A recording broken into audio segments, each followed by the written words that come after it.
Hi, I'm Charlie. This is Stevie. We are Chewing Popcorn. Welcome to another Bad Movie Monday. Okay, it's summer, so we're going to keep with a summer theme for the next few Few of them, episodes. Piranha 1978. Never seen it Yeah. before. No. Got a runtime of 1 hour 34 minutes. Directed by Joe Dante, who was best known for The Gremlins and The Burbs. We're done on a budget of $600,000, and this is all from IMDb.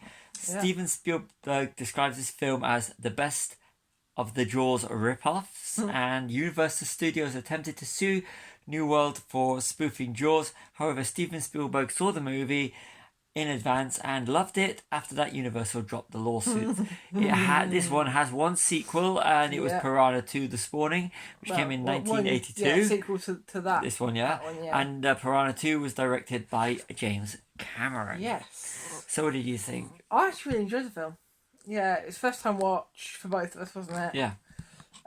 Yeah, it was. Yeah, it was a good film. What about you?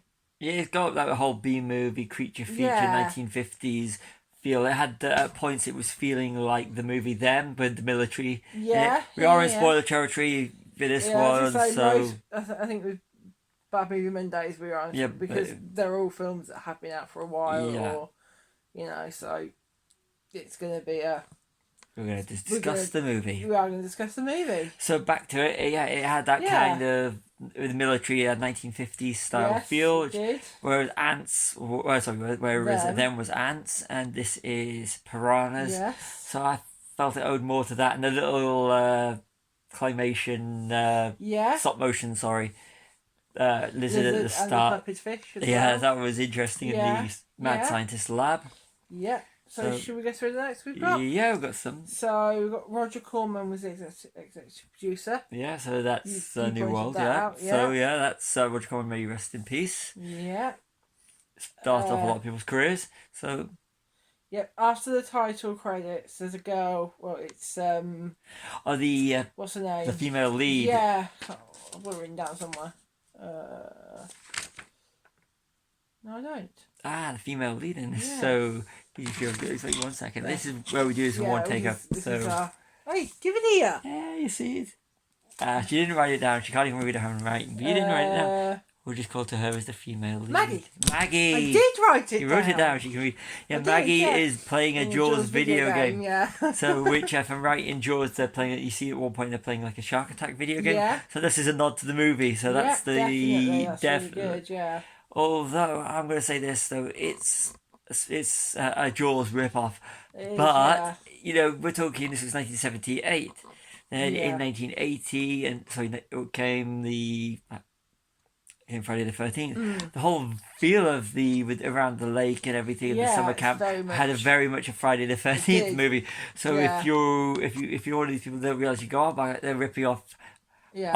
Friday the 13th. This came before Friday the 13th. Anytime you go around the lake in the camp, you just get Friday the 13th. Yeah, definitely. Which what we're here, I was going to say, the music, because you got the Jaws and the low strings, and this one had it all high strings. Yeah, it actually was very Halloween to me. That's what I thought. Yeah, it was very Halloween, which came. If IMDb and everything's right, is this one. Piranha came in August 1978 and Halloween came in October. Yes. So this actually predates Halloween, but Halloween is known as a classic. Oh, of course. Piranha is known as just being there. Yeah. Okay. So Paul and Maggie, the investigators, don't knock when they go into the lab. They're all of them. Anyone in this thing seems to be really ignorant. It's like, well, we're just going to walk around your house. We're just going to walk around your lab. We don't care if you're there or not. Yeah. And it's usually the older generation that knock nowadays. They're the ones that are knocking the youths today. The older generation were the ones where the ignorance before the younger generation. All these young whippersnappers. Yes, Stephen. 30 minutes in, we get the exposition by Dr. Robert Hoke. Yeah. Basically telling us what it is in the tank, isn't it? We're a third into the movie, and then we just find out what the whole everything is. It's piranhas and military and everything you need to know about this movie and the creatures that are attacking you. Yes. The Piranhas, was it really called Razor Teeth or something? Project Razor Teeth. Yes. And leading on to that, they were genetically modified piranhas for the Vietnam War. Yeah, so they're keeping it topical for the time. And they're smart fish. Yes, and fish are smart. I haven't got many notes for this actually. Unusual. The military, 1950s creature feature. The military's got to feature, if it's genetically modified or the whole nuclear thing. Yeah, definitely, yeah. And the fear of war, the whole Cold War. Yeah. But this was post-Vietnam. It was, yes. But war sells, so we've got to keep making these weapons to... Yeah, I mean, even now they still keep making these weapons, don't they? And threatening each other with these weapons. And, yeah. But they don't threaten with sharks or piranhas or... No, they don't. Yet. Yeah. Dick Miller cameo. Dick Miller, who's been in a lot of... he was in The Burbs, wasn't he? Yeah, he was in The Burbs, another Joe Dante movie, and he's in Gremlins. Yeah. Those are the ones. And he plays Buck Gardner, who has... it's his Aquamarine Spring Resort. Buck Gardner... Aquarina Springs Resort. Buck Gardner... Yeah. Playing Ben Gardner in Jaws. Yeah. The one whose head is in the boat. Yes. Piranhas attacking children and camp counselors. Yeah. Yeah, that was... They attack more children in this film than they gets attacked in Jaws. Yeah. Attacks, you've got the young Kittner kid in the Alex Kittner gets killed. Second victim of Bruce the Shark. And then you've got the ones where they get into the... when the shark attacks in the pond in Jaws. Yeah. But these ones the kids actually are getting attacked by piranhas. Yeah, they are. Yeah, and so there's a lot of them getting attacked and stuff. Yeah. Yeah. So, what are you saying about? You were saying about the... There's more attacks on in piranha than there are in Jaws. Yeah. And when the general or whatever he is, the colonel gets it, you're kind of hoping he's going to get it. Yeah, he's going to get it. And it's like, he goes in the water when he's trying to stop people going onto the little raft boat thing. The boat that he's on. And when he gets it, you kind of know it's coming as soon as he starts being a bit of an a-hole, so to speak. From the beginning, really. He was a bit come on, he's going to get it. He's going to get it. Yeah, and then last point on here is that someone at the Aquarina Springs Resort, sitting by the lake, is reading Moby Dick. Yeah, Moby Dick sharks. Not shark killer, it's a whale. Moby Dick is a whale. Moby Dick is a whale, I'm sorry, which is kind of like, also saying the whole Jaws thing. Yeah, it's very... It's with Quint. So... It is, so just see him in the book there, so you got a nod to Jaws at the start, you got a nod to Moby Dick. So it's kind of like whale. You go for a whale to a shark to a piranha. Where do you go next? Goldfish. So it's like that would be interesting. Yeah. So you could do that up on. Yeah, we could. Starfish. Yeah, we're trying something different today. What you're actually watching is a little bit of footage. We could usually put a poster or something we find right around about this kind of spot here. But we're actually putting today is a little bit of fun I had the other day when I was filming my our pond. So I hope you like this little bit of fish action, just different. So a little bit of a play around with it. They also mentioned Huckleberry Finn. With the bit on the raft. Raft, with and the drunk father that does good in the end. And they don't believe him because he's a drunk. They don't believe him. So But was this a good movie? Yeah.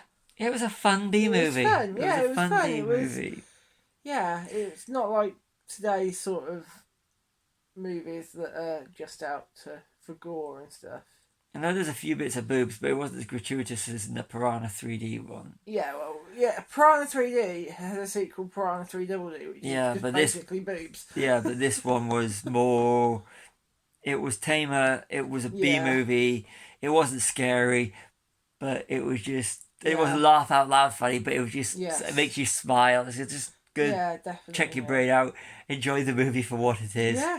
I think I did like the freneticness of the piranha attacks. It kind of worked with all the underwater shots. Yeah, so that was very clever, and that was very reminiscent of Jaws as well. See, underneath seeing the legs and stuff is very Jaws like. So, and I thought the attacks weren't scary, but they were more fun, and the way that they did it's just it was the speed and the way they cut corners and everything. You were trying to figure out how they did it. I think at times, because I didn't look into the making of this, but like little fish on sticks and bits of the time, fish in water, you just little it's like drawings of fish, isn't it, with a and rubber fish and stuff, rubber fish, and it was good. It was an enjoyable film.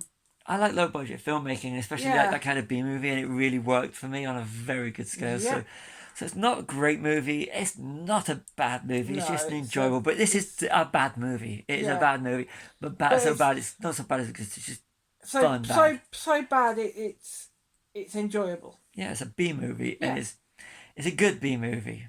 It is, yeah. It's like I think it's like we like Cannibal Girls. Yes. It's got that kind of low budget vibe, and it kind of like you could see like some of the other low budget filmmakers at the time. So there's times where I did get a bit of just some of the speed when they sped up the cars, it's bit of an Evil Dead vibe to it. So I see that. Yeah, and it's kind of, you can see how a lot of these low budget filmmakers that are into the whole horror and everything like that, where they go and watch movies like this and they get like we can do it on this budget. So it's great low budget filmmaking. And it's good to see. Good. I got to admit that was a more enjoyable movie than the Meg movies. I'm sorry, I really did. I found it a lot more enjoyable. I found it more fun than the Meg movies. Yeah, well, and a lot of the shark movies aren't meant to be fun, Stephen. Are they? Supposed to be action, sharks, horror. Exactly. I found that even more scarier than those. I found it more enjoyable than the Meg movies. There you go. Still not as enjoyable as the Sharknado movies. No. More on that one soon.